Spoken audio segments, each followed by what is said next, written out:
Bonjour et bienvenue pour ce nouveau podcast de Théa et Zach. Bonjour ma chère Théa. Bonjour Zach. Et bien voilà, un nouveau rendez-vous cette semaine pour une question, une ou plusieurs questions, enfin en fait c'est une question posée par un de nos auditeurs ou auditrices, je ne sais pas si c'est son nom, je ne sais pas qui c'est, mais peu importe, c'est quelque chose, oui, c'est quelque chose qui va déchaîner les passions. Dis donc. Si, je pense. Et cette question est la suivante. Comment la vie de couple, la famille et la sexualité vont-elles évoluer au sein de la politocratie? Quelle place vont-elles prendre? Alors, on n'a que 15 minutes. C'est vrai? Il faudrait faire une conférence pour une question comme ça. Une ou deux. Oui, c'est vrai. Ou 3 pour chaque thématique. Mais bon. C'est une, franchement, vaste question, effectivement. Alors, dans couple, famille et sexualité, il y a famille. Si, moi je vous assure. Lisez la question, vous verrez. Enfin, Zach. Bon, pardon. Alors. Un peu de sérieux, enfin. Bah oui, non, mais alors, que peut-on en dire? Beaucoup de choses. Déjà, on va commencer par le couple, c'est un petit peu la base. Encore que la sexualité, c'est pas obligatoire que ce soit au sein d'un couple. Enfin. Non, effectivement. Effectivement, ce sont des notions qui vont radicalement changer, déjà parce qu'aujourd'hui, les gens n'ont pas le temps, n'ont pas de temps du tout à accorder ni au couple, ni à la famille. À la sexualité, bon, il y a moyen de moyenner, mais ça reste quand même compliqué. Et c'est surtout quelque chose qui est très très exclusif. Autant, en fait, les trois notions sont quelque chose de très cloisonné, de très enchaînante, et c'est un cadre qui va retrouver une forme de liberté dans le nouveau paradigme. Alors ça veut pas dire que ça va être la porte ouverte à toutes les fenêtres, simplement la façon que les gens vont avoir d'appréhender ces notions vont être radicalement différentes. Quand on regarde par exemple au niveau d'un couple, le principe du mariage sera vraiment différent. Il existera un principe d'engagement, on pourra s'engager avec une personne pour un temps donné, et le principe du mariage, ce sera pour 10 ans seulement, parce que effectivement en 10 ans, la vie des gens change, les chemins peuvent changer, donc c'est quelque chose qu'on peut renouveler tous les 10 ans. Si les gens veulent passer leur vie entière ensemble, eh bien, tant mieux.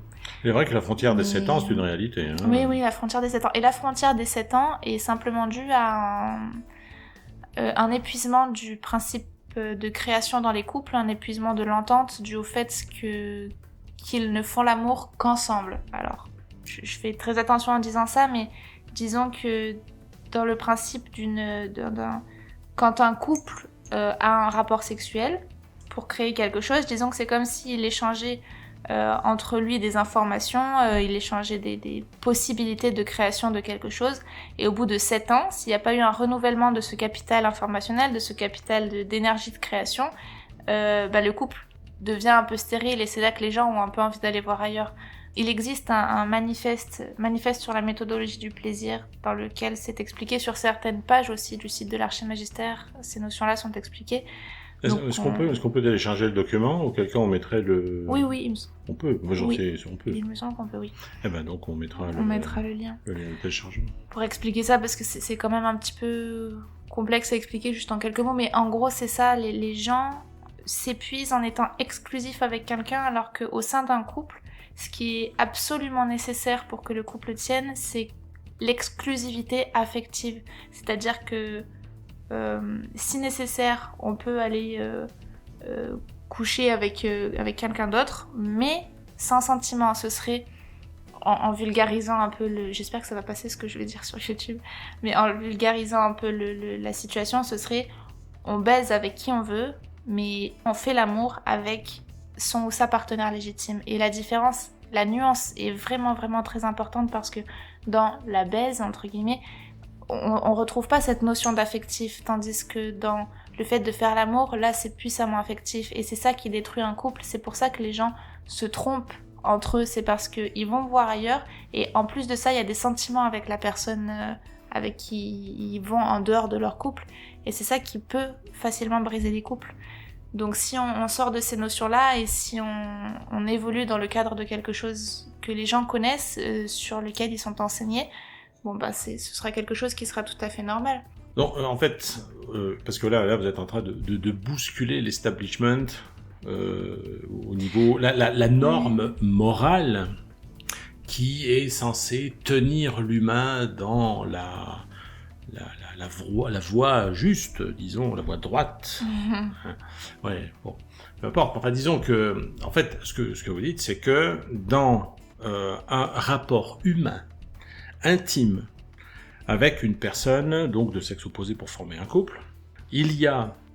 donc on peut former un couple pendant 5 minutes ou pendant toute une vie, limite. Voilà. Voilà. Faisons ça. Et il y a donc 2 choses, un rapport affectif et un rapport physique. Ça n'a rien à voir l'un avec l'autre. Et tout consacré à un partenaire et un seul épuise le potentiel de partage que l'on a avec lui. Oui, c'est ça. Ouais, d'accord. Et le fait, en fait, d'avoir une relation sexuelle entre guillemets extra-conjugale, alors que le partenaire, je suppose que le partenaire officiel est averti. Ah oui, bien sûr, mais la communication, c'est la base. Il ne s'agit pas de faire ça derrière son dos. Ah non, dos. du tout, non. En fait, permet de faire... d'établir, disons, une connexion tierce pour un import d'informations à l'intérieur du couple qui va se partager avec l'autre partenaire lorsque ils vont refaire l'amour ensemble, et en allant enrichir finalement le contexte de leur couple légitime. Oui, en fait c'est très simple, les explications sont toujours compliquées, mais dans la vie des gens de tous les jours, chacun a déjà eu l'occasion d'expérimenter ça. Vous êtes admettons que vous soyez en couple, vous êtes dans un couple solide, tout va bien, et un jour vous croisez un homme ou une femme en fonction de votre propre sexe, et vous êtes vraiment attiré vers cette personne, tout va bien dans votre couple, mais il y a vraiment un truc avec cette personne, et si vous n'y allez pas, ça se transforme en espèce d'obsession, c'est quelque chose qu'il vous faut absolument dans votre vie. Et si ça se passe pas parce que ça se fait pas, ou parce que qu'importe, vous allez finir par y penser toute votre vie, ou alors vous allez créer une forme de frustration, ça risque de mal se passer dans votre couple, c'est généralement ce qui se passe. Et si vous y allez, à la limite ça se passe une fois, et après tout va bien dans le couple, quoi. Mais tout le monde a déjà connu cette espèce d'attirance pour quelqu'un d'autre en dehors de son couple, et c'est cette attirance qui est appelée par le fait d'une nécessité de mise à jour des informations présentes dans le couple légitime. Donc ça veut pas dire qu'il faut se mettre en couple avec l'autre personne, pas du tout, simplement, des fois c'est simplement juste aller boire un café, des fois ce sera coucher avec elle, ok, mais c'est pas quelque chose d'affectif, il faut bien garder en tête que l'affectif c'est pour le couple, vous aimez la personne avec qui vous êtes, c'est pour ça que vous vous êtes engagé à ses côtés, et le reste c'est comme créer un maillage au sein de l'humanité, c'est une forme d'inclusivité. Faut faire très attention à ce qu'on dit, mais aux interprétations qu'on peut en tirer. Mais pensez à ce que vous ressentez et pensez à cette fameuse crise des 7 ans. Dites-vous, ok, ça existe, mais pourquoi est-ce que ça existe ? Et c'est systématique. C'est systématique. Et ça, c'est la raison. Donc voilà, le but, c'est pas que demain, tout le monde aille coucher avec tout le monde et que ce soit un no man's land. Il y a des protocoles, disons, autour de ça. Ça va pas se faire comme ça. Ce sera avec des formes d'envie, avec des formes de respect, mais les gens seront éduqués à ça et à savoir bien se tenir dans ces contextes-là. Le but, c'est pas de briser les couples, au contraire, c'est de les solidifier et c'est de créer un maillage au sein de l'humanité qui ne soit pas bloqué par les religions. Aujourd'hui, c'est pour ça que les religions mettent autant de tabous sur la sexualité, sur le plaisir, sur toutes ces notions-là qui font que les gens seraient en capacité d'être heureux. Et c'est ça qui stérilise l'humanité, c'est pour ça aussi qu'elle a été opprimée pendant si longtemps, parce qu'elle était en incapacité fondamentale de pouvoir créer une vie qu'elle aurait pu aimer, de pouvoir créer son propre bonheur, de pouvoir créer la récupération de son propre cadre de vie. En fait, c'est une espèce de cloisonnement. Chaque couple est cloisonné par rapport aux autres, etc. On peut imaginer, alors là forcément il faut voir ça sous une perspective complètement différente de la morale judéo-chrétienne, et voilà, il faut essayer de s'extraire de ça et avoir une pensée quasiment, je dirais, mathématique ou informatique, c'est-à-dire en termes d'échange Oui, d'informations. oui. Ah oui, complètement. Et en fait, on peut imaginer que si tout le monde fait ça au moment où il en ressent l'envie, la pulsion, le désir, le besoin, quelque part, d'aller chercher une information nouvelle chez quelqu'un de compatible, on le sent, c'est réciproque en plus. Je parle pas je parle pas de nymphomanie ou d'érotomanie ou de... Ça n'a rien à voir avec ça. Mais quand se produit cette chose, cette pulsion naturelle à la limite, parce qu'on la cherche pas, si tout le monde est dans ce contexte-là, on va se retrouver avec un échange multilatéral, mais quasi planétaire de proche en proche, qui va finalement faire interpénétrer en chaque couple un peu de la vibration de tous les autres de proche en proche, en créant un maillage d'unité finalement. Oui. C'est ça c'est fascinant. Oui, c'est vraiment intéressant. Après, il faut garder en tête que le but, c'est pas de légitimer les tromperies dans les couples, ça, pas le moins du monde. Et encore une fois, les gens auront aussi l'occasion de faire les expériences par eux-mêmes, de voir ce qui fonctionne et ce qui blesse au sein d'un couple. Les gens qui sont libertins, par exemple, ont vraiment conscience de ces notions d'affectif ou pas. Les prostituées, par exemple, se rendent compte que il y a le sexe, ok, mais quand il y a de l'affectif avec un client, là, ça peut être très vite borderline et elles mettent toujours des barrières. Donc les gens expérimenteront ces notions de sexe et d'affectif. Quand est-ce qu'on peut le mélanger? Quand est-ce que, au contraire, il vaut mieux éviter de le mélanger? C'est un apprentissage, mais c'est quelque chose qui est vraiment enrichissant. Et là, on se permet aussi d'en parler maintenant parce que le printemps arrive. Il est là en fonction de là où on habite d'ailleurs. Et les gens ont ces pulsions-là, ces pulsions de sortir, ces pulsions de fleurir, si on peut dire ça comme ça, parce que l'humain est aussi soumis au cycle des saisons et c'est quelque chose qui est profondément naturel et qui est profondément bridé aujourd'hui et qui doit pouvoir renaître parce que c'est aussi sur ça qu'est fondée une humanité, sur le principe d'échange, sur le principe d'unité. Et si on bride la possibilité d'expression d'unité chez les gens, on se retrouve avec une humanité qui est esclave qui veut bien en être le maître. Donc c'est un peu dommage. Une idée qui me vient, je rebondis sur l'histoire des religions. Les religions, normalement, sont là pour, à la limite, éveiller, officiellement, éveiller la conscience des fidèles aux possibles manifestations de Dieu, a priori. Qu'est-ce que la sexualité des gens, leur intimité sexuelle, a à voir là-dedans? J'ai envie de dire de quoi je me mêle, quoi. Oui, c'est vrai.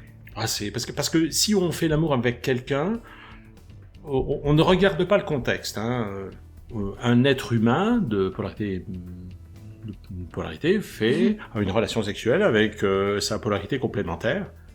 Et en fonction des circonstances, alors que personne n'est malveillant envers personne, a priori, on va partir de ce postulat-là au départ, c'est pas toujours le cas, mais là on va dire qu'on parle de ça, eh bien en fonction des circonstances du contexte, on mériterait l'enfer. La damnation éternelle parce qu'on a eu une relation sexuelle.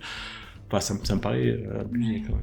C'est pour ça aussi que les gens qu'on appelle un peu les coureurs de jupons et ce genre de personnes sont très attrayantes, très attractives. Parce qu'ils sont bourrés d'informations. Oui, voilà. En fait, c'est ça, quoi. C'est ça. Ce sont des pôles d'échange majeurs comme un port immense, le port d'Amsterdam. Voilà. Avec des bateaux qui entrent et qui sortent, qui déposent leurs marchandises, qui repartent avec de l'autre marchandise, et qui enrichit le port. C'est l'exemple, il me semble, qui se trouve dans le manifeste de la méthodologie du plaisir. C'est ça le titre? Oui, il me semble bien, oui. La méthodologie du plaisir. Et donc autour de ce nouveau monde-là, qui sera... Évidemment, c'est difficile d'envisager un paradigme par rapport à un autre, mais là, le lien commence à se faire suffisamment pour que les gens puissent l'envisager et puissent accepter que ça puisse être différent. Donc autour de ce contexte-là, il y a évidemment la notion de famille. Pour fonder une famille, c'est vraiment un engagement. Dans la philosophie archimagistérale, un engagement, c'est quelque chose qui s'honore, c'est quelque chose... On revient un peu, si on peut dire, sur des vertus, des valeurs qui sont anciennes, pourquoi pas, mais quand on s'engage sur son honneur, les archalchimistes s'engagent sur leur vie, c'est quand même quelque chose. On est censé respecter un engagement, et quand on s'engage à avoir un enfant, ça veut dire qu'on peut l'assumer. Donc c'est quelque chose d'important, on fait pas ça à la légère. Donc pour pouvoir pour pouvoir avoir un enfant déjà, il faut s'unir à la personne avec qui on va gérer tout ça pour 21 ans. C'est comme un mariage spécial enfant, quoi. Pour les 21 ans. On assume la responsabilité de c'est ses ça, de la naissance à la majorité de son enfant. En sachant qu'un avortement est toujours possible jusqu'à Oui, 6 mois, on le disait la dernière fois. Oui, ça c'est bien à savoir quand même. Pour avoir un enfant, et c'est là que pour beaucoup ça coince, il faut obtenir le consentement tutoral. Avoir un enfant, avoir la responsabilité de quelqu'un qui grandit, quelqu'un qui va prendre sa place dans la société, c'est quelque chose d'important. Et aujourd'hui, beaucoup de personnes sont factuellement incapables, incompétentes dans l'éducation des enfants. Et c'est un peu malgré eux parce qu'à la limite, ils ont aussi été éduqués un petit peu de manière bancale et ainsi de suite, ça se perpétue. Donc, faut casser la chaîne. C'est ça.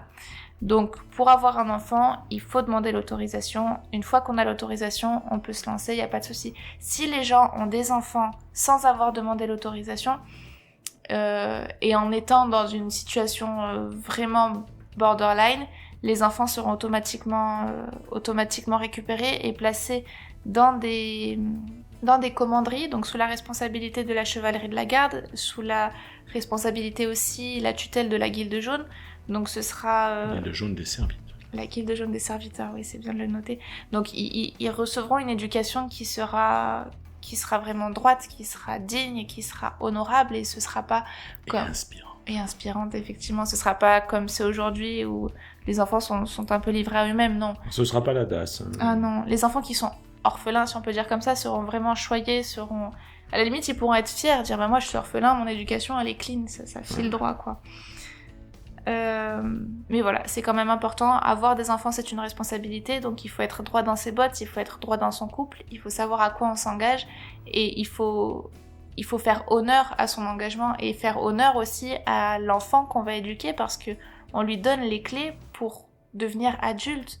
Et ça, c'est quelque chose qui ne doit absolument pas, sous aucun prétexte, être négligé. C'est vrai que c'est relativement tendance d'en avoir rien à foutre, puis de faire son gamin récolter les allocations familiales, les machins. Et...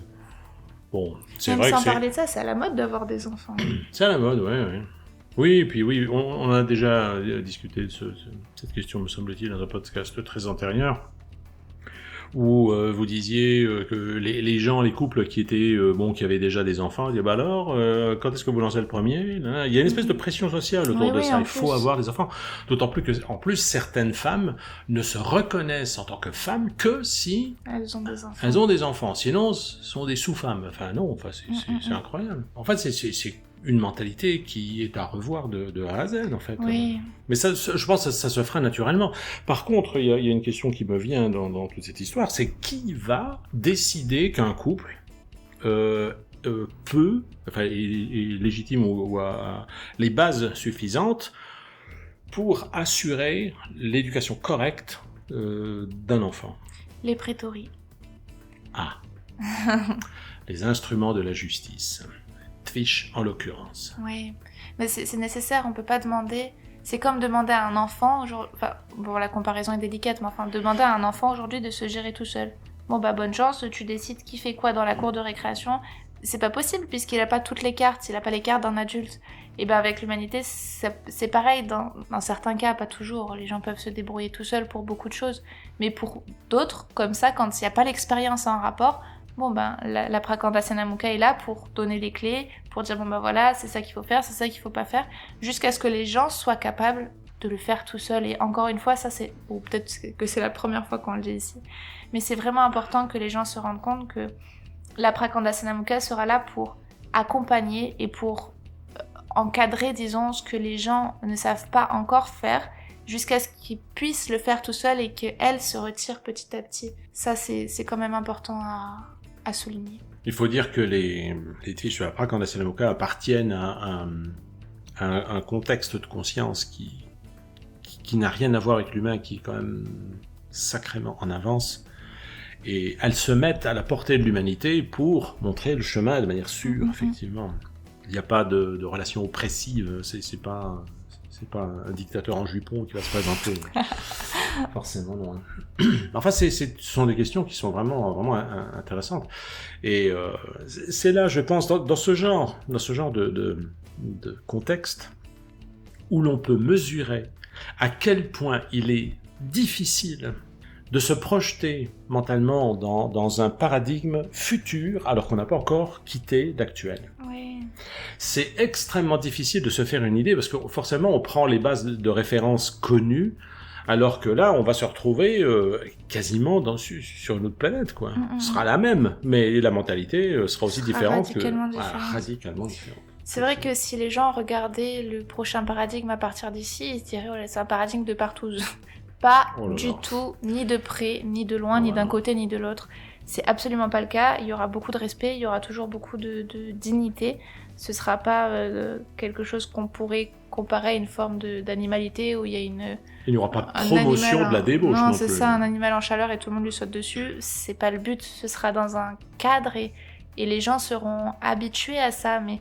Le but, c'est pas de castrer la population, c'est de lui redonner son pouvoir créateur, c'est de lui redonner la possibilité d'être heureuse.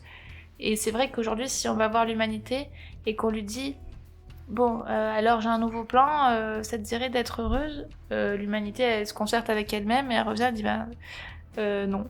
On a testé l'humiliation, on a testé la torture, on a testé tout ça, et à la limite, on connaît. Être heureux, on connaît pas. Donc on va rester à ce qu'on connaît, c'est plus sûr. » C'est un peu ça, oui. Mais effectivement, si le fait aujourd'hui dans un couple que l'un des deux partenaires ou les deux en fonction des moments aillent faire comme des libertins, il y a le couple et voilà, il y a parfois des échanges avec d'autres personnes, mais ça n'a rien à voir avec le couple et les gens appellent à ça et ce sera pas bridé. Il faut admettre que les couples libertins, et les chiffres en sont témoins, selon un point de référence relativement puritain bon teint, etc., qualifie facilement de gens de petite vertu et de gens un peu dépravés, etc., constituent majoritairement des couples qui tiennent extrêmement fort. Il y a quand même une... C'est étrange, quoi, cette corrélation. Alors, tous ne tiennent pas parce que je dirais qu'ils sont incités à se comporter sans connaissance des tenants et aboutissants. Merci. C'est-à-dire que là, justement, parfois, il y a de l'affectif qui s'y mêle et là, c'est fichu. Là, c'est de la tromperie, par contre. Alors, c'est de la tromperie et c'est fichu pour le couple. Donc, c'est vrai qu'il est important de bien dissocier les deux éléments, à la limite. Oui. Mais au-delà de ça, c'est une évolution vers une forme de liberté rendue, liberté d'ailleurs, dans libertin, il y a liberté, mine de rien. Mine de rien. Voilà, donc une forme de liberté consentie et en cohésion avec son partenaire légitime. Et on se retrouve dans une situation où finalement, personne ne souffre. Parce que s'il y a une vraie souffrance entre les deux partenaires, parce que l'un est comme ça et l'autre pas du tout, le couple n'a pas de raison de tenir. Ou alors l'un se bride et meurt petit à petit pour faire plaisir à l'autre. C'est pas un couple qui tient, ça. Non. En général, un couple est formé par des gens qui sont compatibles. Alors, si un couple n'est pas du tout comme ça et tient sa fidélité sexuelle, il n'y a aucun problème. Oui, les gens pourront faire ce qu'ils veulent. Mais oui, bien entendu. Au bout de 10 ans, ils vont péter. Ça c'est sûr et certain. Ou alors ils seront pas heureux. Ou alors ils seront pas heureux, effectivement. Ils vont tenir sur base d'autre chose. À la limite, pourquoi pas? Personne ne sera obligé de quoi que ce soit, finalement. Mais cette ouverture existera, effectivement. Franchement, je suis impatient de le voir introduit naturellement dans la civilisation, voir comment ça va évoluer. C'est un sujet fascinant. Et c'est pour ça aussi qu'on dit toujours, les couples, c'est toujours super au début, et puis après, c'est... Bon, il y a le quotidien, puis on se lasse, il y a une forme de monotonie et d'habitude, parce qu'il y a zéro renouvellement, tandis qu'un couple qui a une vie libertine, bon, le terme ce sera pas le même après, puisque ce sera généralisé, mais c'est un couple qui se renforce au fur et à mesure des années, qui devient de plus en plus intime, de plus en plus fort, et ils se lassent pas les uns des autres, enfin l'un de l'autre, pardon, parce que parce qu'il n'y a pas cette monotonie, il y a toujours de nouvelles découvertes. C'est comme si vous alliez travailler et tous les jours, bon, pas tous les jours, mais c'est l'exemple, vous disiez à votre compagne ou à votre compagnon, bon bah regarde, aujourd'hui j'ai appris ça, regarde, aujourd'hui je t'ai amené ça de nouveau à la maison. Donc le but évidemment c'est pas d'aller dans l'excès de ça, c'est pas là, on vous donne pas un bypass pour tromper votre partenaire à tout va, mais on vous donne simplement une clé de la nature, quelque chose qui est réel, quelque chose qui est effectif et quelque chose que les gens doivent apprendre à refaire entrer dans leur vie. Les gens ne doivent pas être bridés par une croyance ou une religion, les gens doivent être libres et à partir de cette liberté, croire en une chose ou en une autre parce que ça leur parle, parce que ça les nourrit. Parce qu'ils l'ont vécu, ils en ont fait l'expérience. C'est ça, et pas parce qu'on leur a dit, parce que la religion a dit, parce que l'État a dit, parce que Pierre, Paul ou Jacques a dit, non. Ce qu'on prône, c'est l'expérience. Vous le faites, vous aimez, c'est bien, vous n'aimez pas, bon ben c'est bien aussi, mais au moins vous savez ce qu'il en est vraiment profondément. Et ça, c'est vraiment important. Ben voilà, je ne sais pas si on a fait le tour de la question, mais il est déjà temps de nous quitter. Merci pour votre écoute, n'hésitez pas à réagir. Je m'attends à un déluge d'insultes. Bon, peut-être pas, mais ils savent que ça passera pas. Mais disons enfin, on peut comprendre que ce soit difficile à intégrer comme ça. Mais sincèrement, les gens ont déjà tous expérimenté dans leur vie l'attirance pour quelqu'un d'autre quand ils sont en couple. Tout le monde. Mais oui, évidemment. Et c'est uniquement dû à ça. Une fois que c'est fait, c'est passé et puis on n'en parle plus, quoi. Ben voilà. Alors, si vous voulez débattre du sujet, n'hésitez pas à vous rendre sur le forum des arcalchimistes, y ouvrir un compte ou alors vous y connecter si c'est déjà fait. Tout comme nous proposer des sujets si vous souhaitez que nous les traitions. C'est une unique fenêtre ouverte sur le monde de demain. Notre nouveau générique le stipule bien et c'est tout à fait vrai. On ne peut pas donner, une fois encore, une idée claire de ce que sera le monde de demain. C'est trop différent, mais on peut déjà quand même approcher certaines notions et quelque part s'y préparer, puisque un homme averti en vaut 2, mais une femme avertie en vaut 4. Et une tige avertie. Oh là. Oula. x10 exposant. Exposant plus. Voilà, absolument. En tout cas, merci pour votre écoute. Nous vous donnons rendez-vous à la semaine prochaine, même jour, même heure. Ma chère Théa, portez-vous merveilleusement, passez une bonne semaine. Mais vous aussi, Zach. Merci beaucoup et à tout bientôt. Bye bye. Allez, bye bye.